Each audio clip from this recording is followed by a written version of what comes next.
Hello everyone, welcome back to the next lecture of preparation of haloalkanes. आपण last लेक्चरला preparation of हॅलोअल्केन start केलेलं. त्यामध्ये आपण हॅलोजिनेशन of alkane बघत होतो. सॉरी, आपण काय बघत होतो? हॅलोजिनेशन ऑफ अल्केन. आणि तो हॅलोजिनेशन ऑफ अल्केन हा पूर्ण पार्ट आपला झालेला नव्हता. आपण त्यामध्ये क्लोरिनेशन ऑफ अल्केन बघितलेलं होतं, ब्रोमिनेशन ऑफ अल्केन बघितलेलं होतं आणि आयोडिनेशन ऑफ अल्केन बघितलेलं होतं. नाही, क्लोरिनेशन ब्रोमिनेशन बघितलेलं, आयोडिनेशन आज बघणार. सॉरी, आज खूप दिवसांना लेक्चर घेते माझ्या मते, त्यामुळे तसं होत असेल.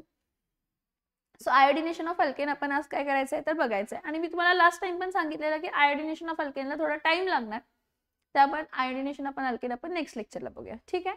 सो थोडंसं मी बेसिक मागचं लेक्चर थोडं रिवाइज करते. मला माहिती आहे तुम्ही रिव्हिजन केलाच असशीला, तरी मी थोडं रिवाइज करते. So like a good boy और good girl, listen what I am saying. So what I'm saying, जरा कलर मस्त पैकी वापरूया. ठीक. सो ऍक्च्युअली काय असते बघा, नॉर्मली जो अल्केन आहे तुमचा R-H, त्या अल्केनला आपण हॅलोजन बरोबर जर ट्रीट केलं तर हा X सिंगल बॉन्ड X असतो. हा सुटेबल कंडिशनला काय होतो, हायड्रोजन जो आहे अल्केनचा तो हॅलोजन बरोबर रिप्लेस होतो. जो हायड्रोजन आहे तो कशा बरोबर रिप्लेस होतो तर हॅलोजन बरोबर काय होतो तर रिप्लेस होतो. आणि आपल्याला R-X प्लस काय मिळते तर HX, आणि R-X म्हणजे काय होतं तर अल्किल हॅलाइड होतं. फाइन. मग आपण लास्ट लेक्चरला सांगितलेली order of reactivity with respect to halogens. Order of रिएक्टिव्हिटी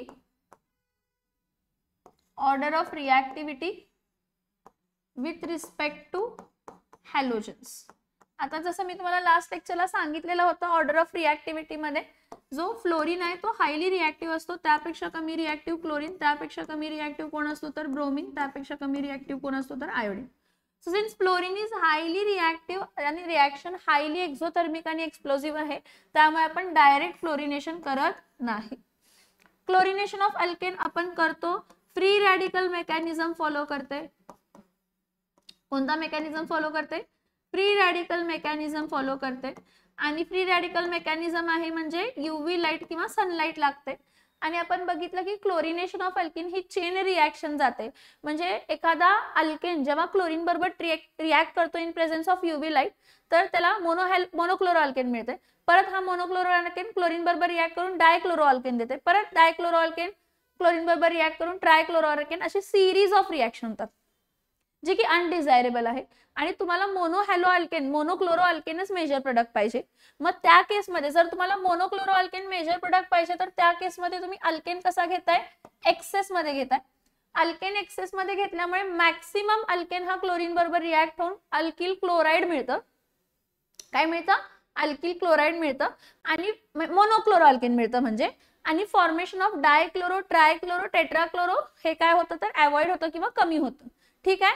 next आपण बघितलेलं होतं bromination of alkane. Similarly bromination of alkane पण फ्री रॅडिकल मेकॅनिझम फॉलो करते आणि इन प्रेझेन्स ऑफ काय होते तर यूव्ही लाईट होते. हे सगळं आपण लास्ट लेक्चरला डिस्कस केलेलं होतं, आधी आपण आता ते रिवाइज केलं. आता नेक्स्ट आपण काय बघायचं आहे तर iodination of alkane. As I told you की आयोडिनेशन ऑफ अल्केन थोडस लेंदी का आहे तर त्याचं रिझन आहे. काय रिझन आहे बघा. नॉर्मली आयोडिनेशन ऑफ अल्केनला काय होणार आहे, तुम्ही अल्केन घेणार आहे R-H. काय घेणार आहे? अल्केन R-H घेणार. या अल्केनला तुम्ही कशा बरोबर रिएक्ट करणार आहे तर आयोडीन बरोबर रिएक्ट करणार. कशा बरोबर रिएक्ट करणार? आयोडीन बरोबर रिएक्ट करणार आणि हीट करणार. तर होतंय काय, हायड्रोजनच्या जागी आयोडीन येते आणि आयोडीनच्या जागी काय येते तर हायड्रोजन. सबस्टिट्यूशन आहे. हायड्रोजनच्या जागी आयोडीन आणि आयोडीनच्या जागी हायड्रोजन येते. तर इथं फॉर्म होताना काय होणार आहे तर R-I प्लस काय फॉर्म होते तर HI.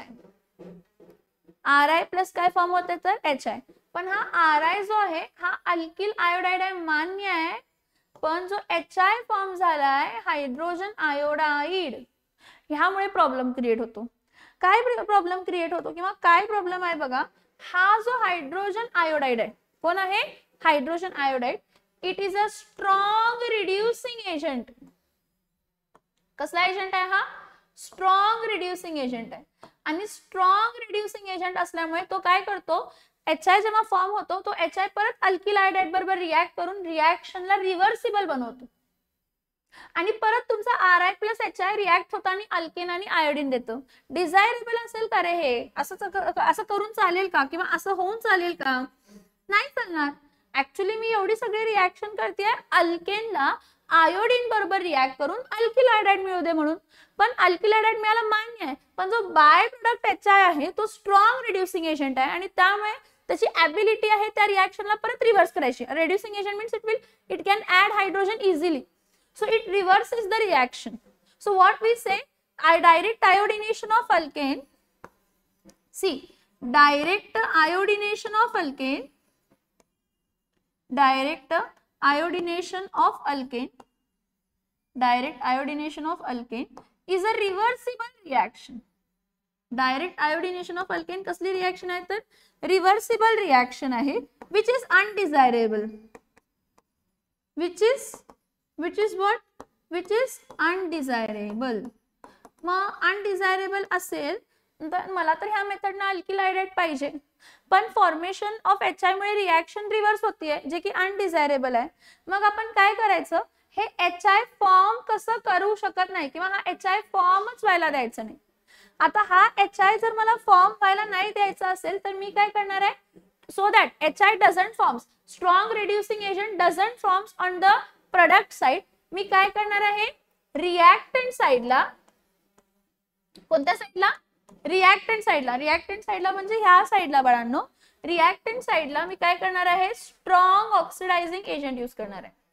रिॲक्टंट साइडला मी काय यूज करणार आहे, स्ट्रॉंग ऑक्सिडायझिंग एजंट. रिॲक्टंट साइडला मी काय यूज करणार आहे, strong oxidising agent.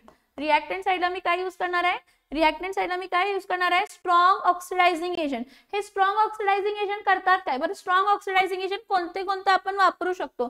Strong oxidising agent आपण वापरू शकतो HiO3, HNO3 किंवा HgO. हे स्ट्रॉंग ऑक्सिडायझिंग एजंट्स आहेत. हे स्ट्रॉंग ऑक्सिडायझिंग एजंट्स काय करतात बाळांनो, रिॲक्टंट साइडला हे जे स्ट्रॉंग ऑक्सिडायझिंग एजंट्स आहेत हे प्रोडक्ट साइडला ना HI फॉर्मच व्हायला देत नाहीत. जेव्हा तुम्ही रिॲक्टंट साइडला स्ट्रॉंग ऑक्सिडायझिंग एजंट वापरताय, they destroys the formation of HI on the product side. आणि प्रोडक्ट साइडला जर HI फॉर्म झालाच नाही तर रिॲक्शन रिव्हर्स होणार नाही. बरं, ह्याचं बॅलेन्सिंग इम्पॉर्टंट आहे. जेव्हा तुम्ही एखादा स्ट्रॉंग ऑक्सिडायझिंग एजंट वापरताय आयोडिनेशन ऑफ अल्केन मध्ये, so that HI which is a strong reducing agent तो प्रोडक्ट साइडला फॉर्म व्हायला नको, म्हणून जे तुम्ही काय वापरलं, ऑक्सिडायझिंग एजंट. त्यामुळे रिॲक्शन काय, ती जी रिॲक्शन आहे ती रिॲक्शन बॅलन्स करणं गरजेचं आहे. आणि ती रिॲक्शन कशी बॅलन्स होते, मी खूप सिंपल ट्रिक सांगते तुम्हाला बॅलन्सिंगचे, ते लक्षात ठेवा तुम्ही. ठीक आहे. सो काय आहे बघा, इथं बघा आयोडिनेशन ऑफ अल्केन, मी पहिला रिड्युसिंग ऑक्सिडायझिंग एजंट, हे बघा हा अल्केन आहे, मला आयोडीन तर लागणारच आहे, नो त्यात काही वादच नाहीये, कारण alkane plus iodine alkyl iodide देणार आहे, पण at the same time HI पण देणार आहे आणि तो HI आपल्याला फॉर्म व्हायला द्यायचा नाहीये. सो HI फॉर्म नको होऊ दे म्हणून मी काय करणार आहे, पहिला ऑक्सिडायझिंग एजंट वापरते HNO3. होतंय काय, काय पाहिजे मला, अल्किन पासून अल्किल आयोडाइड. अल्किल आयोडाइड तर फॉर्म होणारच आहे, R'(I). पुढे काय, पुढचे इम्पॉर्टंट आहेत. पुढचे काय इम्पॉर्टंट आहे, अल्किल आयोडाइड फॉर्म झाला मान्य आहे. पुढं आता कसं बॅलन्स करायचं बघा, HNO3 मध्ये ऑक्सिजन किती आहेत, 3, तर मला 3 वॉटर मॉलिक्यूल कंपल्सरी मिळणार. ऑक्सिजन जेवढे तेवढे वॉटर मॉलिक्यूल. ह्याच्या पुढच्या पण ऑक्सिडायझिंग एजंट्स मध्ये जेवढे ऑक्सिजन्स आहेत तेवढे वॉटर मॉलिक्यूल्स मिळणार प्रोडक्ट साइडला. ठीक आहे. इथं नायट्रोजन आहे, नायट्रोजन, हा नायट्रोजन काय देणार आहे, तर हा नायट्रोजन देणार आहे NH3. आता काउंट करायचं, हे बघा ह्या रिॲक्शन साइडचा ऑक्सिजन 3 आले, नायट्रोजन 1 आला, हे बॅलन्स झालं. राहिलं बॅलन्स काय करायचं, हायड्रोजन. काय बॅलन्स करायचं, हायड्रोजन. कोणत्या साइडला, प्रोडक्ट साइडला बॅलन्स करायचं हायड्रोजन. बरं काउंट तरी करूया हायड्रोजन किती आहेत. हा 3 2 चा काय आहे तर 6 आणि हा 7 8 काय आहे तर 9. हे 6 आणि हे काय आहे तर 9. सो दिस 6 प्लस 3 9 झाले. 6 प्लस 3 काय झाले तर 9. हे 9 हायड्रोजन्स आहेत ना. किती हायड्रोजन्स आहेत, 9 हायड्रोजन्स आहेत. ह्या 9 हायड्रोजन मधला एक हायड्रोजन तर इथं अवेलेबल आहे. इथं जे रिॲक्टंट साईडला जे 9 हायड्रोजन इथं क्रिएट झालेले आहेत त्यातला एक हायड्रोजन तर अवेलेबल आहे आणि ह्याला 2 3 4 न मल्टिप्लाय करायचं नाही ऑक्सिडायझिंग एजंटला, त्याला मल्टिप्लाय केलं की परत ऑक्सिजन आणि नायट्रोजन वाढत जाणार. तो कोणाला मल्टिप्लाय करावं लागणार? हायड्रोजन देणारा सोर्स कोण आहे? Alkane. RH, H bond break होणार आहे, अल्केनचा एक हायड्रोजन ॲटम रिप्लेस होणार आहे. मग हायड्रोजनचा अल्केनचा एकच हायड्रोजन ॲटम रिप्लेस होणार आहे. मला लागणार किती हायड्रोजन आहेत? 9 होते इथं. ह्या साईडला 9 हायड्रोजन आहेत बॅलन्स करायचे, त्यातला एक हायड्रोजन इथं अवेलेबल आहे. राहिले किती हायड्रोजन? तर 8. मग मी याला मल्टिप्लाय बाय काय करणार आहे? 8. जर मला 8 अल्केन लागले तर अल्किल आयोडाइड्स पण किती असणार आहेत? तर 8 अल्किल आयोडाइड फॉर्म होणार आहेत. मग अल्किल आयोडाइड 8 आहेत तर आयोडीन किती लागणार आहेत? 8. 8 आयोडीन म्हणजे इथं 4I2 लिहिणार आहे. काय लिहिणार आहे? 4I2. समजते का मी काय सांगते? Yes or no? बॅलन्सिंग समजलं का? बघा ह्याचा एक्झाम्पल घेऊया. ह्याचा एक्झाम्पल इथं बघा, हा CH3 single bond CH2 single bond H, हा पर्पजली मी असं लिहित आहे. हा इथेन आहे बाळांनो, इथेन. ह्या इथेनला आपण कशाबरोबर ट्रीट करतो? आयोडीन बरोबर. कोणाच्या प्रेझेन्स मध्ये? HNO3 च्या प्रेझेन्स मध्ये. जसं मी तुम्हाला सांगितलं इथेन आहे, इथेन पासून इथिल आयोडाइड मिळणार आहे. Ethyl iodide CH3CH2I. काय मिळणार आहे? CH3CH2 काय मिळणार आहे? तर I. आता हा जो CH3CH2I मिळाला मान्य आहे. परत बॅलन्सिंग नको का? किती ऑक्सिजन आहेत? 3. 3 ऑक्सिजनचे वॉटर मॉलिक्युल्स किती असणार आहेत? तर 3H2O. अमोनिया 1 मिळणार NH3. मग 3 2 जा 6 7 8 9. 9 मधला एक हायड्रोजन इथं अवेलेबल आहे. राहिले किती हायड्रोजन? 8. हे 8 हायड्रोजन, 8 अल्केनचे 8 अल्केन मॉलिक्युल्सचे 8 हायड्रोजन्स रिमूव्ह होणार आहेत आणि 8 हायड्रोजन रिमूव्ह झालेले ते 8 अल्किल आयोडाइड देणार आहेत. मग इथं आयोडीन किती असाला? 8 झाले. 8 आयोडीन म्हणजे इथं हे पहिलं ऑक्सिडायझिंग एजंट होतं. कोणता होता हा? Which was this? This was the first oxidizing agent बाळांनो. हे जे होते हे काय होते? तर हे फर्स्ट ऑक्सिडायझिंग एजंट होते. सॉरी,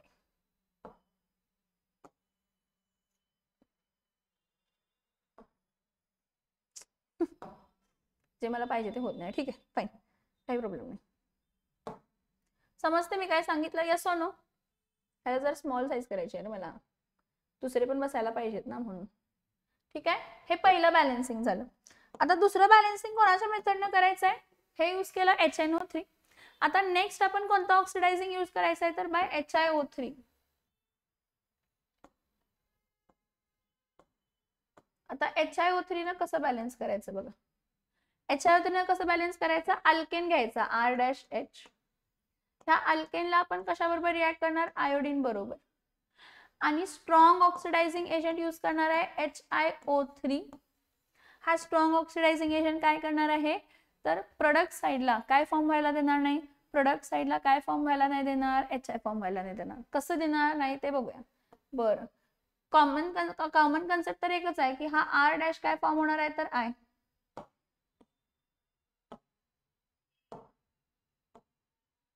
हा R- काय फॉर्म होणार आहे? तर I प्लस. बरं, इथं किती ऑक्सिजन आहे? तर 3. मी तुम्हाला काय म्हटलं? जेवढे ऑक्सिजन आहेत तेवढे वॉटर मॉलिक्युल्स फॉर्म होणार आहेत. मग जेवढे ऑक्सिजन आहेत तेवढे वॉटर मॉलिक्युल्स म्हणजे काय येणार आहे? 3H2. काय होणार आहे? 3H2O. काय फॉर्म होणार आहे? 3H2O. काय फॉर्म होणार आहे? 3H2O. समजते का मी काय सांगते? Yes or no? ओके. आता 3H2O फॉर्म झाले, बाकी दुसरं काही इथं बाय प्रोडक्ट फॉर्म होणार नाही, फक्त वॉटरच फॉर्म होणार.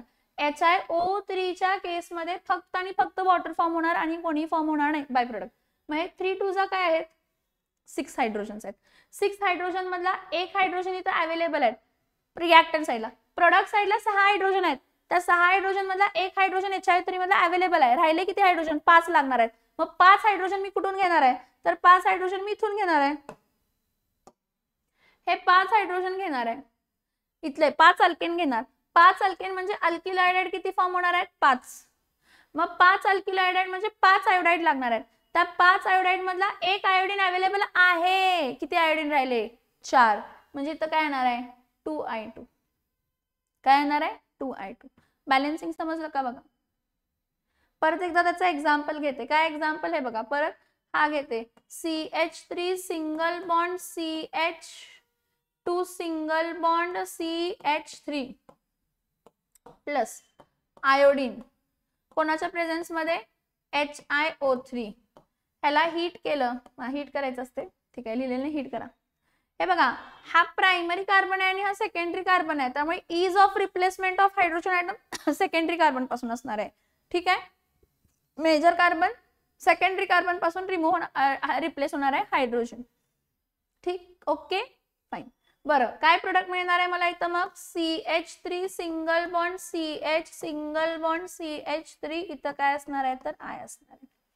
CH3 सिंगल बॉन्ड CH, इथं काय असणार आहे I, प्लस बाय प्रोडक्ट काय असणार आहे? मी काय म्हटलं, किती ऑक्सिजन आहेत? 3 ऑक्सिजन आहेत, तर वॉटर मॉलिक्युल्स किती फॉर्म होणार आहेत? 3 वॉटर मॉलिक्युल्स, 3H2O. 3 2 चा काय झाला? 3 2 चा काय झाला? 6. 3 2 चा 6 मला हायड्रोजन लागणार आहेत. त्या 6 हायड्रोजन मधला एक हायड्रोजन इथे अवेलेबल आहेत, राहिले किती हायड्रोजन? 5 हायड्रोजन पाहिजेत, म्हणून मी याला 5 न मल्टिप्लाय केलं. ह्याला 5 न मल्टिप्लाय केलं तर माझा अल्किल आयोडाइड पण किती 5 होणार आहेत? 5. ह्याचं नाव आहे isopropyl iodide. Secondary propyl iodide actually नाव आहे त्याला. सेकंडरी प्रोपिल आयोडाइडलाच आपण काय म्हणतो तर आयसोप्रोपिल आयोडाइड म्हणतो. ठीक आहे, मग आयोडीन किती लागणार आहेत? 5 आयोडीन मधला एक आयोडीन इथं अवेलेबल आहे, राहिले किती आयोडीन? 4, म्हणून ह्याला मल्टिप्लाय बाय काय केलं तर 2 केलं. समजतंय का? Yes or no? Yes or no? हे काय केलं इथं आपण बाय HiO3 ऑक्सिडायझिंग एजंट वापरला, आणि ऑक्सिडायझिंग एजंट HiO3 वापरल्यामुळे प्रोडक्ट साइडला HI फॉर्म झाला नाही, जो की स्ट्रॉंग रिड्युसिंग एजंट होता. जर HI फॉर्म झाला असता तर रिएक्शन रिव्हर्स झाली असते, आणि ते रिव्हर्सच मला नाही करायचंय. इथं आपण कोणता ऑक्सिडायझिंग एजंट वापरला? वरच्या केसमध्ये HNO3. कोणता ऑक्सिडायझिंग एजंट वापरला? HNO3. HNO3 काय करतो? परत प्रोडक्ट साइडला काय फॉर्म व्हायला देत नाही? प्रोडक्ट साइडला हे HI फॉर्म व्हायला देत नाही. नेक्स्ट ऑक्सिडायझिंग एजंट, आता परत त्याला जरा छोटं करते.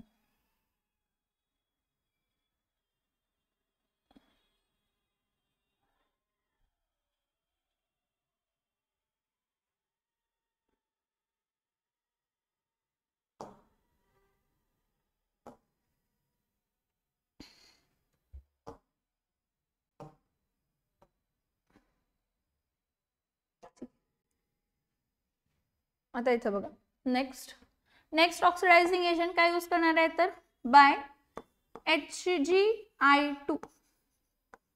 Bye what? By HgI2. This is an oxidizing agent, HgI2. HgI2 is an oxidizing agent. This oxidizing agent will help for what? HI product साइडला फॉर्म व्हायला देणार नाही. बरं, ठीक आहे, पुढे बघा काय नाही. HGO सॉरी, मी बाय प्रोडक्ट सांगितलं, sorry. HGO oxidising agent next कोणता वापरणार आहे? HGO.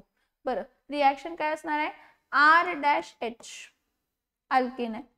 ह्या अल्केनला आपण कशाबरोबर ट्रीट करणार आहे तर HGO आणि I2 तर पाहिजेच रे. अल्केन आणि I2 पाहिजेच. अल्केन आणि I2 पाहिजेच. अल्केन I2 नसेल तर रिएक्शन होणार आहे का? नाही होणार आहे.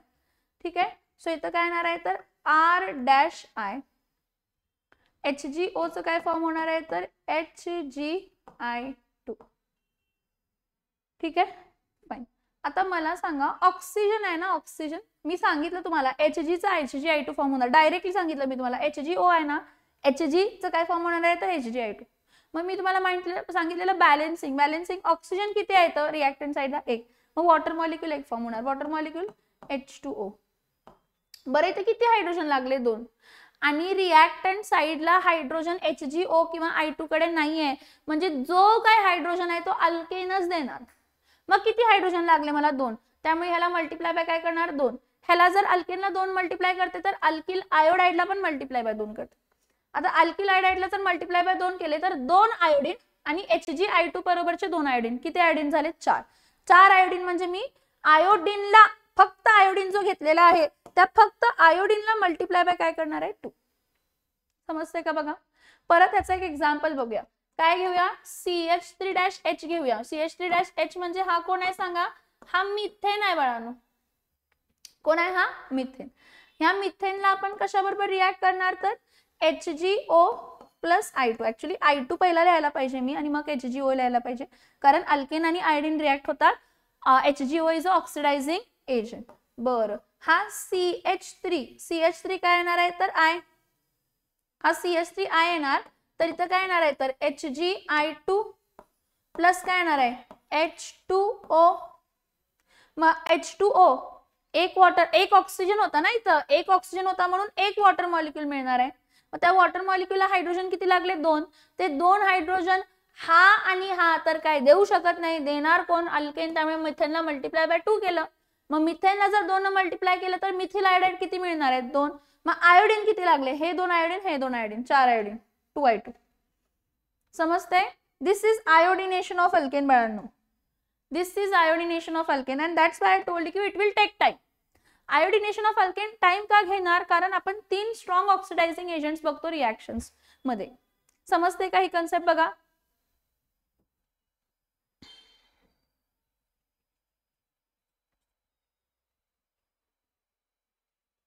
ठीक आहे, आता काय करूया आपण, हे आयोडिनेशन म्हणजे हॅलोजिनेशन ऑफ अल्केन नंतर नेक्स्ट बघूया.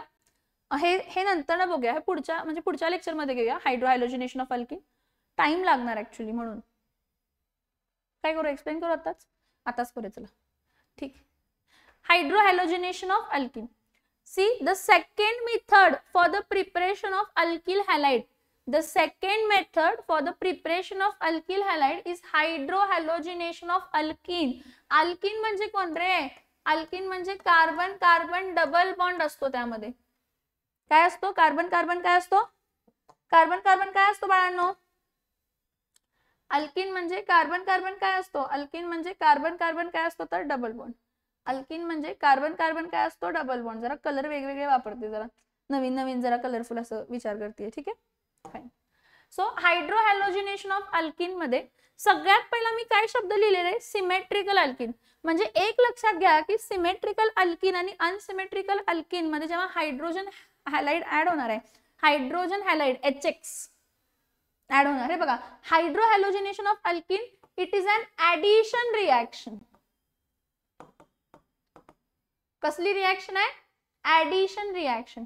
ऍडिशन रिएक्शन आहे म्हणजे ह्यामध्ये C डबल बॉन्ड ब्रेक होणार आणि सिंगल बॉन्ड मध्ये कन्वर्ट होणार आहे. कसं तर त्यामध्ये तुम्ही काय ऍड करणार आहे, हायड्रोजन हॅलाइड HX ऍड करणार आहे. काय ऍड करणार आहे, HX. काय ऍड करणार आहे, HX. काय ऍड करणार आहे, HX. HX across carbon carbon double bond. HX across काय ऍड करणार आहे, कार्बन कार्बन डबल. ठीक आहे, आता नॉर्मल रिएक्शन बघते. इथं C आहे, सिंगल बॉन्ड C, इथं डबल बॉन्ड C, हा अल्किन आहे. ह्या अल्किन मध्ये जर मी हायड्रोजन हॅलाइड ऍड केला, HX ऍड केला, तर H वरती पार्शल प्लस असते आणि X वरती पार्शल मायनस असते. नॉर्मली काय होते की एका ह्या 2 कार्बन मध्ये हा जो पाय बॉन्ड, हा सिग्मा बॉन्ड आहे आणि हा पाय बॉन्ड आहे. हा पाय बॉन्ड जो आहे तो एका कार्बन कडे शिफ्ट होतो, त्यावरती चार्ज काय होणार आहे, मायनस. आणि ज्या कार्बन पासून तो पाय बॉन्ड शिफ्ट झाला त्या कार्बन वरती चार्ज काय डेव्हलप होणार आहे, प्लस. सो प्लस ला काय जॉईन होणार, कॉमन सेन्स आहे. जेव्हा ऍडिशन रिएक्शन असते त्यावेळी प्लस ला काय जॉईन होते तर मायनस, आणि मायनस ला काय जॉईन होते तर प्लस. सो इथं काय येणार आहे तर X च्या इथं प्लस आणि H प्लस च्या इथं काय येणार आहे तर मायनस. म्हणजे इथं हा अंडर सुटेबल कंडिशन्स आहेत. ओके, सो इथं C single bond C single bond C होतं. हा कार्बन वरती चार्ज प्लस डेव्हलप झाला, त्या प्लसला काय जॉईन होणार आहे, मायनस. आणि ह्या कार्बन वरती मायनस चार्ज डेव्हलप झाला तर तिथं कोण डेव्हलप होणार आहे तर H. म्हणजे हा ऍक्च्युली CH2 म्हणजे बघा डबल बॉन्ड ब्रेक झाला आणि सिंगल बॉन्ड HX आला, म्हणजे हा कोण फॉर्म झाला तर अल्किल हॅलाइड. कोण फॉर्म झाला, अल्किल हॅलाइड. काय फॉर्म झाला, काय फॉर्म झाला बाळांनो, काय फॉर्म झाला, हा काय फॉर्म झाला बाळांनो, अल्किल हॅलाइड.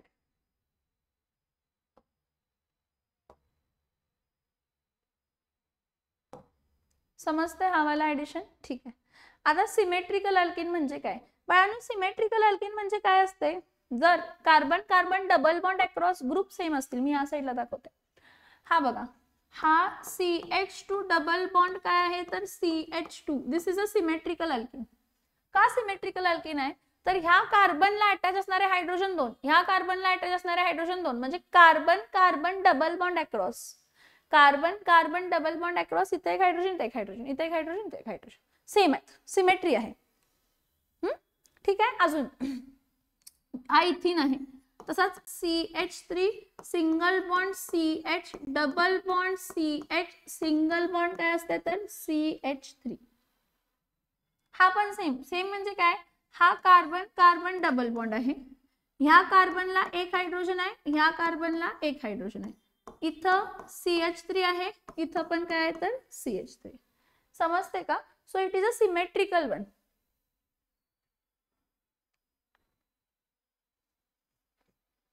ओके. पुढे बघा याची रिॲक्शन कशी होते सिमेट्रिकल अल्केनची. सिमेट्रिकल अल्केन जेव्हा असतं तेव्हा सिंपल रिॲक्शन होते, त्याचा डबल बॉन्ड जो आहे तो ब्रेक होतो, एका कार्बनवरती प्लस आणि एका कार्बनवरती मायनस. मग तिथं कुठेही एकाला हायड्रोजन आणि एकाला काय जॉईन होणार आहे तर हॅलोजन. तिथं कुठेही एकाला हायड्रोजन आणि एकाला काय जॉईन होणार आहे तर हॅलोजन. तिथं कुठेही एकाला हायड्रोजन आणि एकाला काय जॉईन होणार आहे तर halogen. So how does it takes place, how does it takes place, how does it takes place. हे बघा, हा CH2 आहे, डबल बॉन्ड CH2, हा इथइन आहे बाळांनो. कोण आहे हा? इथइन. कोण आहे हा? इथइन. ह्या इथिनला मी कशाबरोबर ट्रीट करते? HBr. कोणताही हायड्रोजन हॅलाइड. आता हायड्रोजन हॅलाइड कोणते कोणते असू शकतात? हायड्रोजन हॅलाइड इथं बघा, HX हा कोण कोण असू शकतो? HX हा असू शकतो HCl, HBr आणि HI. HF घेत नाही, हे तीन आपण घेत. ह्याची रिॲक्टिव्हिटी बघितली तर HI सगळ्यात जास्त रिॲक्टिव्ह असतो, त्यापेक्षा कमी HBr आणि त्यापेक्षा कमी काय असतो तर HCl. बरं, HI ची रिॲक्टिव्हिटी का जास्त असते तर त्याचं रिझन आहे बॉन्ड लेंथ. HI ची बॉन्ड लेंथ जर घेतली, HBr आता बघा हा, जर इथं लक्ष द्या, इथं H-Cl आहे, chlorine belongs to third period. मग H डॅश काय आहे तर Br, bromine belongs to fourth period, आणि H-I iodine belongs to fifth period. Actually क्लोरीनचे 3 शेल आहेत, ब्रोमीनचे 4 शेल आहेत, आयोडीनचे 5 शेल आहेत. नंबर ऑफ शेल्स वाढले तर ऍटॉमिक साईज वाढला, ऍटॉमिक साईज वाढला तर कोव्हॅलेंट बॉन्ड लेंथ वाढली, ऍटॉमिक साईज वाढला, हॅलोजनची atomic size down the group वाढत जाते, त्यामुळे त्याची कोव्हॅलेंट बॉन्ड लेंथ वाढत जाते, आणि बॉन्ड लेंथ वाढली तर बॉन्ड स्ट्रेंथ कमी होणार, म्हणजे बॉन्ड पकडून ठेवण्याची ॲबिलिटी कमी होणार, आणि बॉन्ड स्ट्रेंथ कमी झाली तर बॉन्ड इझिली ब्रेक होऊ शकतो. बॉन्ड स्ट्रेंथ जर कमी झाली तर बॉन्ड इझिली काय होऊ शकतो तर ब्रेक होऊ शकतो. बॉन्ड इझिली काय होणार आहे? ब्रेक. बॉन्ड इझिली काय होणार आहे? ब्रेक. त्यामुळे तुमचा सगळ्यात जास्त बॉन्ड लेंथ कोणाची असते? HI. मग तो इझिली ब्रेक होऊ शकतो, म्हणून त्याची रिॲक्टिव्हिटी जास्त. हे बघा, इथं एक आहे नेचर ऑफ केमिकल बॉन्डिंग मध्ये आपण हे एस्पेक्ट्स बघतो. Bond length is directly proportional to reactivity. जेवढी जास्त बॉन्ड लेंथ ना तेवढी जास्त रिॲक्टिव्हिटी, आणि बॉन्ड रिॲक्टिव्हिटी आणि bond length is inversely proportional to bond strength. Bond length is inversely proportional to what? Bond strength. समजते मी काय सांगते? Yes or no? ठीक. आता इथं बघा, हा बरं ठीक आहे, रिॲक्टिव्हिटी कडे गेलो. इथं HBr आहे, HBr ला आपण काय करणार आहे? ऍड करणार आहे. It is an addition reaction ज्यामध्ये अनसॅच्युरेटेड बॉन्ड काय होतं तर सॅच्युरेट होतो. हे बघा, HBr आहे, H पॉझिटिव्ह असणार आहे, इलेक्ट्रोनेगेटिव्हिटी कमी आहे, आणि Br निगेटिव्ह असणार आहे कारण ब्रोमीनची इलेक्ट्रोनेगेटिव्हिटी जास्त आहे. लेफ्ट टू राईट इलेक्ट्रोनेगेटिव्हिटी वाढते पिरियॉडिक टेबल मध्ये, आणि हॅलोजन्स हे सगळ्यात जास्त इलेक्ट्रोनेगेटिव्ह एलिमेंट्स आहेत पिरियॉडिक टेबल मध्ये. सो ब्रोमीनला निगेटिव्ह चार्ज आणि हायड्रोजनला पॉझिटिव्ह. मी तुम्हाला ह्याच्या आधी सांगितलं काय होणार आहे तर शिफ्टिंग होणार आहे. काय शिफ्टिंग होणार आहे? कन्सिडर करा, हा जो पाय बॉन्ड आहे, कोणता बॉन्ड आहे हा? काय आहे हा? हा जो पाय बॉन्ड आहे, हा पाय बॉन्ड काय झाला तर कोणत्याही एका कार्बनकडे शिफ्ट झाला. ज्या कार्बनकडे शिफ्ट झाला त्या कार्बनवरती चार्ज काय येणार आहे तर निगेटिव्ह, आणि ज्या कार्बन कडून शिफ्ट झाला त्या कार्बनवरती चार्ज काय येणार आहे? पॉझिटिव्ह.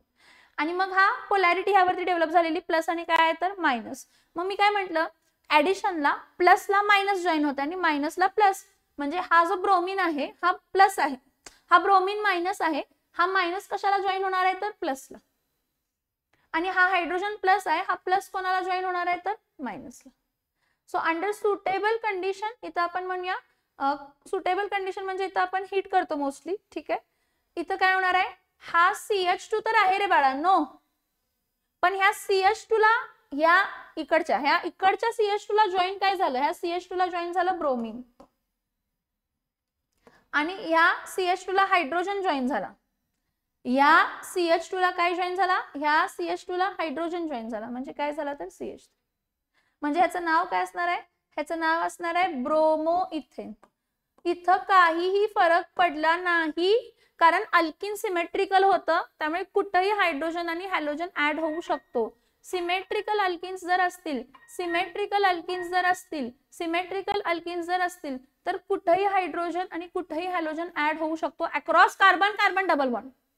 कुठेही म्हणजे याच्या आजूबाजूच्या बाजूला नाही जायचं, across carbon carbon double bond कोणत्याही एका कार्बनला हायड्रोजन आणि कोणत्याही एका कार्बनला हॅलोजन जॉईन होऊ शकतो if it is a symmetrical alkene. Symmetrical alkene across carbon carbon double bond, across carbon carbon double bond groups काय आहेत, सेम. हा CH3 आहे, हा CH3 आहे, हा H आहे, हा H आहे.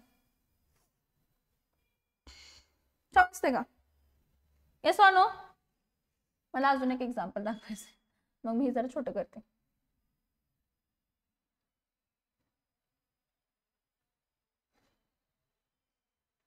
ठीक आहे, आता बघा आणि एक एक्झाम्पल मला दाखवायचं होतं, हे ब्युटीनचं दाखवायचं आहे मला.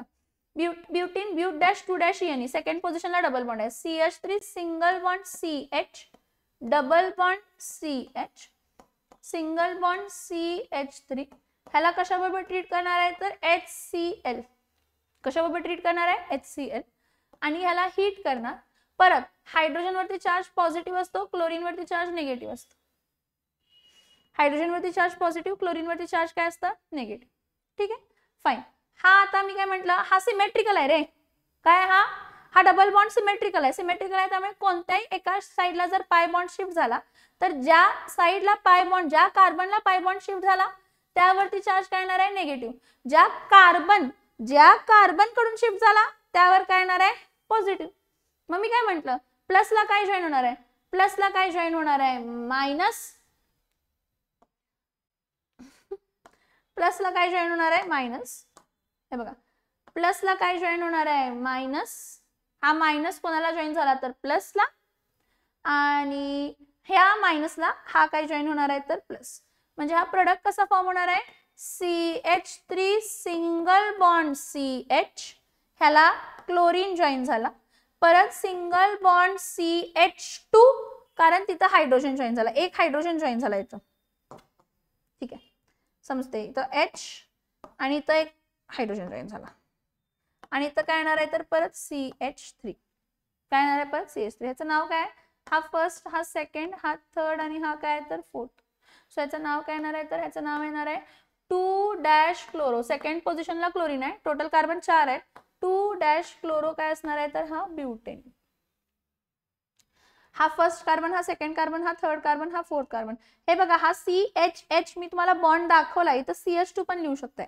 हा सेम स्ट्रक्चर तुम्ही कसा लिहू शकताय, हा सेम स्ट्रक्चर तुम्ही असाही लिहू शकताय, CH3 single bond CHCl single bond CH2 single bond CH3. This is hydrohalogenation of symmetrical alkenes. बाळांनो, हे जे काही हायड्रोहॅलोजिनेशन आपण बघितलं हे कशाचं बघितलं तर सिमेट्रिकल अल्किन्सचं बघितलं. तसंच आपण हायड्रोहॅलोजिनेशन कशाचं बघायचं आहे तर अनसिमेट्रिकल अल्किन्सचं. कशाचं बघायचं आहे, अनसिमेट्रिकल अल्किन्सचं. अनसिमेट्रिकल अल्किन म्हणजे काय असणार आहे, what is the meaning of unsymmetrical alkene, what is the meaning of unsymmetrical alkene. Unsymmetrical अल्किनचं मीनिंग काय असणार आहे, हे बघा, अनसिमेट्रिकल अल्किन म्हणजे जे काही कार्बन कार्बन डबल बॉन्ड आहे त्याच्या अक्रॉस जे काही 4 बॉन्ड फॉर्म होणार आहे ते डबल बॉन्ड अक्रॉस सेम नाही आहेत. ते डबल बॉन्ड अक्रॉस काय नाही आहेत, ते डबल बॉन्ड अक्रॉस काय नाही आहेत तर सेम नाही आहेत. हे बघा, हा CH3 आहे, सिंगल बॉन्ड CH आहे, डबल बॉन्ड CH2 आहे. ह्याला इलॅबोरेट करते. हा CH3 आहे, इथं सी डॅश काय आहे तर H, इथं डबल बॉन्ड C, इथंही H आहे आणि इथंही H आहे. म्हणजे across carbon carbon double bond जे ग्रुप्स आहेत त्याला सेम नाही आहेत. जे ग्रुप्स आहेत ते काय नाही आहेत, सेम नाही आहेत. जे ग्रुप्स आहेत ते काय नाही आहेत तर सेम नाही आहेत. समजते का मी काय सांगते? Yes or no? परत हा एक एक्झाम्पल घेऊया. CH3 single bond CH2 single bond CH double bond CH2. म्हणजे across carbon carbon double bond ह्या कार्बनला किती हायड्रोजन आहेत 2 आणि ह्या कार्बनला किती हायड्रोजन आहे 1. ठीक आहे. अजून एक अनसिमेट्रिकल अल्किन जर मला काढायचं असेल तर मी हा CH3 single bond C single bond CH3 double bond C single bond CH3 आणि इथं काय लिहिते तर H. नाही तो सेम झाला, सॉरी. सिमेट्रिकल नाहीये. ठीक आहे, तर सोपं करूया. इथं काय घेतात तर CH2. आता ह्याचं नाव काय आहे? ह्याचं नाव आहे प्रोपइन. ह्याचं नाव आहे ब्यूट डॅश 1 डॅश ENE. ठीक आहे. आणि ह्याचं आहे 2 डॅश मिथिल. हा फर्स्ट कार्बन, हा सेकंड कार्बन, हा थर्ड कार्बन.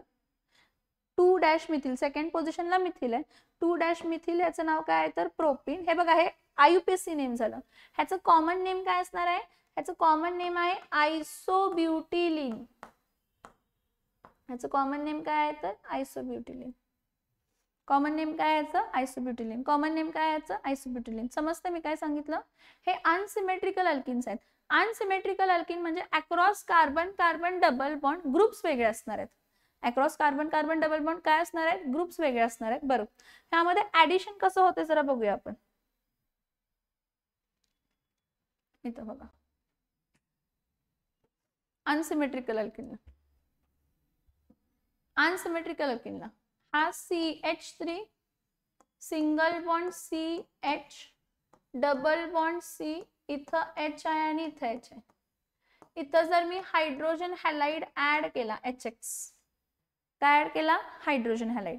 आता हे हायड्रोजन हॅलाइड जेव्हा मी ऍड करणार आहे, इथं 2 प्रोडक्ट पॉसिबल आहेत. किती प्रोडक्ट पॉसिबल आहेत? 2. का? हे बघा, हा प्लस आहे, हा मायनस आहे, मान्य आहे मला. ठीक आहे. एक पॉसिबिलिटी आहे की हा जो मायनस आहे हा कार्बनला पण जॉईन होऊ शकतो, ज्याला नंबर ऑफ हायड्रोजन आयटम्स काय जास्त. किंवा दुसरी पॉसिबिलिटी अशी आहे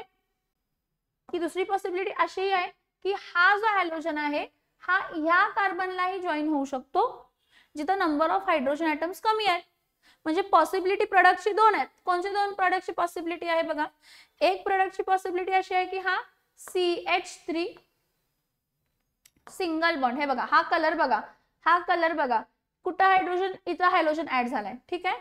सो CH3 इथं काय येणार आहे CH. हे बघा, जर ह्या कार्बनला हॅलोजन जॉईन होतोय, ह्या कार्बनला हॅलोजन, तर ह्याला हायड्रोजन होणार आहे. कॉमन सेन्स आहे. हायड्रोजन हॅलाइड ऍड करतोय ना. CH3 CH2, इथं CH2, इथं CH2 आणि काय येणार आहे तर X. मी कलर कडे लक्ष द्या म्हटलं. हा जो आहे बघा, हा वाला, हा हॅलोजन इथं गेला, तो त्या कलर मध्ये लिहिलाय मी.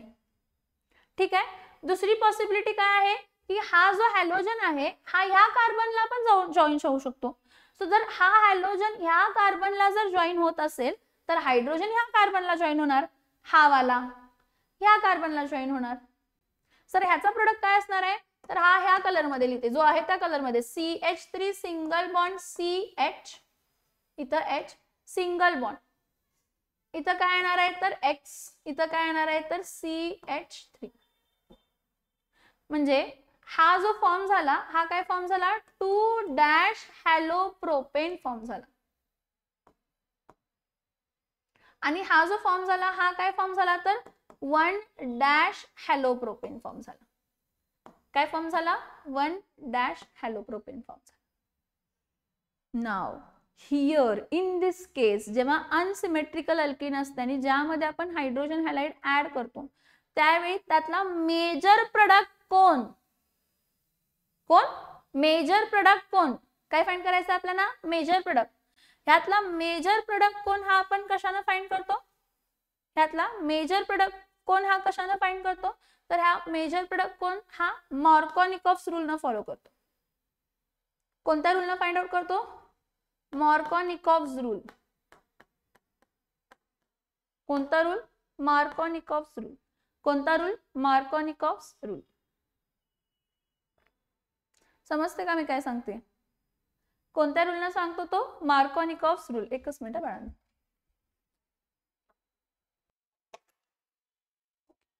सो मी काय सांगितलं हे दोन प्रोडक्ट फॉर्म झाले 2 हॅलोप्रोपेन पण फॉर्म झाला 1 हॅलोप्रोपेन पण फॉर्म होणार ह्यातला मेजर प्रोडक्ट कोण ह्या दोन्ही ह्याच्यामधला मेजर प्रोडक्ट कोण मेजर प्रोडक्ट ह्या दोघांमधला कशा कोणत्या रूलने दिला जातो तर major product is given by Markovnikov's rule major product is given by Markovnikov's rule major product is given by Markovnikov's rule unsymmetrical alkene मध्ये जेव्हा हायड्रोजन हॅलाइड ऍड होतो त्यामध्ये दोन पॉसिबिलिटीज असतात का तर एका कार्बनकडे नंबर ऑफ हायड्रोजन जेवढे आहेत दुसऱ्या across carbon carbon double bond ह्या कार्बनकडे किती हायड्रोजन आहे एक ह्या कार्बनकडे किती हायड्रोजन आहेत दोन मग कोणत्या कार्बनकडे हॅलोजन जॉईन होणार आणि त्याचा मेजर प्रोडक्ट कोणता असणार आहे कारण दोन प्रोडक्ट फॉर्म होणार आहेत मिक्सचर मिळणार आहे मला 2 हॅलोप्रोपेन 1 हॅलोप्रोपेन असं मिक्सचर मिळणार आहे आता तुम्ही अजून एक म्हणणार की असं कसं दोन प्रोडक्ट फॉर्म झाले तर एक कॉमन सेन्स लक्षात घ्या कॉमन सेन्स काय लक्षात घ्या की हा जर मी प्रोपेन जरी घेतला असेल हा प्रोपेन जरी मी घेतला असेल तर हा प्रोपेन जो आहे हा मी 1 मोल घेतलाय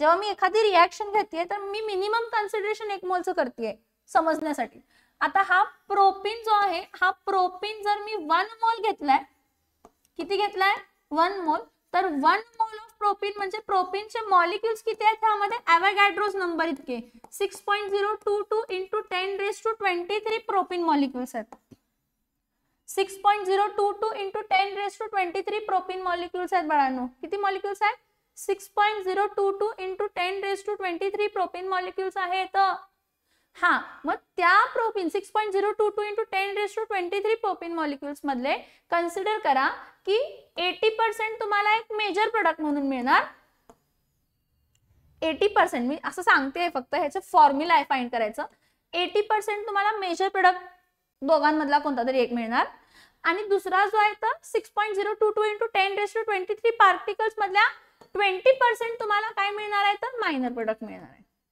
मग त्यातले हे दोन प्रोडक्ट तर फॉर्म होतात हे मला माहित आहे त्यातला मेजर कोण आणि मायनर कोण हे कोणत्या रूलने दिला जातो मार्कोनिकॉफ्स रूलने त्यातला मेजर कोण आणि मायनर कोण हा कोणत्या रूलने दिला जातो मार्कोनिकॉफ्स रूलने ठीक आहे मग what is Markovnikov's rule what is Markovnikov's rule बरं ठीक आहे हे मी जरा क्लिअर आउट करते जे मी लिहिलंय ते तुम्हाला थोडं समजलं असेल की सिमेट्रिकल आणि अनसिमेट्रिकल अल्किन म्हणजे काय असतं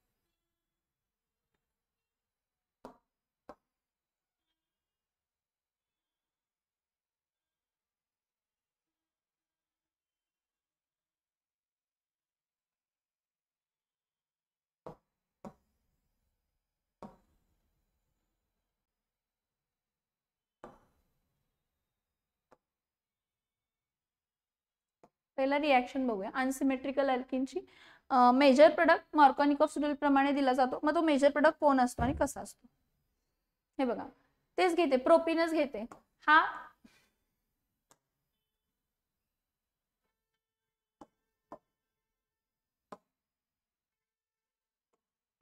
CH3 single bond CH double bond CH2 आहे हा अनसिमेट्रिकल अल्किन आहे कारण carbon carbon double bond across एकाला हायड्रोजन 2 आहे एकाला हायड्रोजन 1 हा ह्यामध्ये जर मी कोणताही हायड्रोजन हॅलाइड ऍड केला तर चालतोय अनसिमेट्रिकल अल्किन केस मध्ये कोणताही हायड्रोजन हॅलाइड ऍड केला तर इथं मार्कोनिकॉफ्स रूल फॉलो होतो मेजर प्रोडक्ट फॉर्म करण्यासाठी मार्कोनिकॉफ्स रूल फॉलो होतो म्हणून मी एरो वरती MR लिहिते Markovnikov's rule under cold condition under which condition addition होत आहे कोल्ड कंडिशन आता होतंय काय बघा हा HCl आहे हा H प्लस आहे आणि Cl काय तर मायनस मी जे शब्द सांगते आता सगळ्यांनी ऐकायचं शार्पली ऐकायचं आय नो हा लेक्चर मोठा झालाय पाहिजे असेल तर हा लेक्चर इथं थांबवा, जावा 2 मिनिटं फिरून या, फ्रेश व्हा आणि परत कंटिन्यू करा. पण मी जे सांगताय त्याला लक्ष देऊन ऐकायचं. मार्कोनिकॉफ्स रूल काय असतं? मार्कोनिकॉफ्स रूल काय म्हणतं की जेव्हा तुम्ही अनसिमेट्रिकल रिएजंट, हा अनसिमेट्रिकल रिएजंट आहे HCl. अनसिमेट्रिकल का? तर H वरती प्लस आणि Cl वरती मायनस आहे. H वरती प्लस आणि Cl वरती काय आहे तर मायनस आहे. सो हा अनसिमेट्रिकल अल्किन जेव्हा मी ऍड करणार आहे, अनसिमेट्रिकल रिएजंट, सॉरी माफ करो, अनसिमेट्रिकल रिएजंट HCl हा माझा रिएजंट आहे. When an unsymmetrical reagent is added to unsymmetrical alkene, कोण आहे हा अल्किन? प्रोपीन आहे. कोण आहे हा अल्किन? प्रोपीन. याचं नाव बिव नंतर लिहिते, मला एरो बिरो टाकायचे म्हणून मी काय. ठीक आहे. So when unsymmetrical reagent is added to unsymmetrical alkene, the negative part of the reagent, the negative part of the reagent goes to that carbon. The negative part of reagent goes to that carbon which contains less number of hydrogen atom. Which contains less number of hydrogen atom across carbon carbon double bond. Carbon carbon double bond कोणाकडे hydrogen कमी आहे त्याच्याकडे. त्यामुळे negative part will go to that carbon which contains less आणि positive part will go to that carbon which contains more. Common sense आहे. पण Markovnikov's rule काय म्हणतो? When unsymmetrical reagent is added to unsymmetrical alkene, the negative part of reagent goes to that carbon which contains less number of hydrogen atom. This is Markovnikov's rule. And according to Markovnikov's rule, तुमचा major product असतो. According to Markovnikov's rule, तुमचा major product असतो in case of unsymmetrical alkenes. In case of unsymmetrical alkenes. In case of unsymmetrical alkenes. So हा CH3 single bond CH single bond, इथं CH2 ला hydrogen add झाला CH3 आणि इथं काय join होणार आहे तर क्लोरीन. सो हा माझा major product according to Markovnikov's rule होतो. आणि कायम कायम जर हायड्रोजन हॅलाइड आहे कोणता पण आणि अनसिमेट्रिकल अल्किन आहे तर मार्कोनिकॉफ्स रूल फॉलो होतो अंडर कोल्ड कंडिशन, जो म्हणतो negative part will go to that carbon which contains less number of hydrogen atoms. So 2 chloro काय फॉर्म होणार आहे तर इथं प्रोपेन. काय फॉर्म होणार आहे? 2 chloro propane. See Markovnikov's rule is used to predict the major product in an addition reaction of what? Unsymmetrical alkene और unsymmetrical alkyne with the hydrogen halide HX, maybe HCl, HBr or HI. The rule states, what the rule state? The rule states that, see now, the rule states that the negative part of reagent म्हणजे कोण? X minus halogen, chloride असू दे, bromide असू दे किंवा iodide. The negative part of reagent of the adding reagent HX attaches to that carbon of double bond or triple bond that has less number of hydrogen atom across carbon carbon double bond. So the hydrogen, मग हे जर negative part goes to that carbon which contains less number of hydrogen atoms, मग positive part hydrogen H plus atom goes to that carbon which contains more number of hydrogen atom. This is as simple as Markovnikov's rule. खूप सोपा आहे, समजून घेण्याची गरज आहे. कशाची गरज आहे? समजून घेण्याची गरज आहे.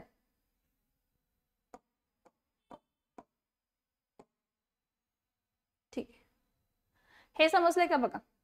मग ह्यामध्ये मेजर प्रोडक्ट कोण असणार आहे अकॉर्डिंग टू मार्कोनिकॉफ्स रूल? हे बघा मी एरो वरती लिहिते MR. मार्कोनिकॉफ्स रूल फॉलो झाला कोल्ड कंडिशनला. मग ह्याचा negative part X minus, negative part will go to that carbon which contains less number of hydrogen. Negative part will go to that carbon which contains less number of hydrogen. So your 2 halopropane will be a major product and 1 halopropane will be your minor product. म्हणजे 6.022 into 10 raised to 23 propane particles मध्ये maximum propane particles हॅलोप्रोपेन देणार, 2 हॅलोप्रोपेन देणार according to Markovnikov's rule. 2 हॅलोप्रोपेन देणार according to Markovnikov's rule. समजते का मी काय सांगते? येस और no? Okay, so certainly we will take one more example, two more example I'll take and then I'll stop the lecture. एवढे मोठे लेक्चर्स होत नाही पण आज होतोय, पण आपण पॉइंट कंप्लीट करून घेऊया. हा CH3 single bond C, single bond CH3 आहे. हा डबल बॉन्ड काय घेते तर CH2. इथं मी रिएजंट काय वापरते तर HBr रिएजंट वापरते. कोणता रिएजंट वापरते? HBr रिएजंट वापरते. हा HBr रिएजंट जेव्हा मी वापरला, बरं, मी कसला रूल फॉलो करणार आहे तर Markovnikov's rule under cold condition, कारण मला तर माझ्या डोळ्यानं तर असं दिसतंय की हा अनसिमेट्रिकल अल्किन आहे. का? कारण carbon carbon double bond across, ह्या कार्बनला 2 हायड्रोजन आहेत, ह्या कार्बनला 2 मिथाइल ग्रुप आहेत. Okay, so what does Markovnikov's rule states that? Markovnikov's rule states that when unsymmetrical reagent is added to unsymmetrical alkene, the negative part of reagent goes to that carbon which contains less number of hydrogen atom. Which contains less म्हणजे इथं hydrogen ॲटमच नाही आहेत ह्या कार्बनला. Which contains less number of hydrogen atom across carbon carbon double bond. Which contains less number of hydrogen atom across carbon carbon double bond. And the positive part will go to that carbon which contains more number of hydrogen atom across carbon carbon double bond. Common sense आहे. जर negative part जातोय अशा कार्बनकडे ज्याच्याकडे number of hydrogen atom कमी आहेत across carbon carbon double bond, तर positive part will go to that carbon which contains more. So हा product काय असणार आहे? हा प्रोडक्ट कसा असणार आहे? CH3 सिंगल बॉन्ड C, इथं काय येणार आहे तर CH3, इथं काय येणार आहे तर CH3, इथं काय येणार आहे तर Br. ह्याचं नाव आहे, कॉमन नेम आहे tert butyl. Tert butyl bromide, कारण ज्या कार्बनला ब्रोमीन जॉईन आहे त्या कार्बनला अजून 3 कार्बन जॉईन आहेत आणि टोटल कार्बन 4 आहेत. हे कॉमन नेमिंग झालं. IUPAC नेमिंग मध्ये काय आहे तर 2- ब्रोमो, हा फर्स्ट कार्बन, हा सेकंड कार्बन, हा third carbon, 2- bromo dash 2 methyl काय प्रोपेन. ठीक आहे, आणि हा तुम्ही सॉल्व करायचा अनसिमेट्रिकल वाला. अजून एक CH3 single bond CH2 single bond CH double bond CH2, इथं मी रिएजंट काय वापरतो HI, कोणाच्या प्रेझेन्स मध्ये तर Markovnikov's रूल अप्लाय करणार आहे. कोल्ड कंडिशनलाच Markovnikov's रूल अप्लाय होतो. Markovnikov's रूल कोल्ड कंडिशनला अप्लाय होतो. Markovnikov's रूल कोल्ड कंडिशनला अप्लाय होतो. समजते का मी काय सांगते? Yes or no? ओके, ठीक आहे. हा लेक्चर इथं थांबूया. पुढच्या लेक्चरला ह्याचाच पॉइंट कंटिन्यू करणार आहे, अँटी Markovnikov's रूल आणि हॅलाइड एक्सचेंज मेथड्स. बरं, जरा ठीक आहे, नेक्स्ट लेक्चरलाच सांगते. Bye, take care. माझ्या लेक्चर्स बघत राहा आणि फ्रेंड्सना पण शेअर करा, त्यांना समजू दे कन्सेप्ट. बाकी काही माझं म्हणणं नाही आहे. तुम्ही माझ्या व्हिडिओला लाईक नाही केलं तरी पण चालेल, पण तुम्ही शेअर करा आणि तुमच्या फ्रेंड्सना समजू दे की कन्सेप्ट ऑर्गॅनिक एवढं काही अवघड नाही आहे. एवढंच मला सांगायचं. Okay, bye.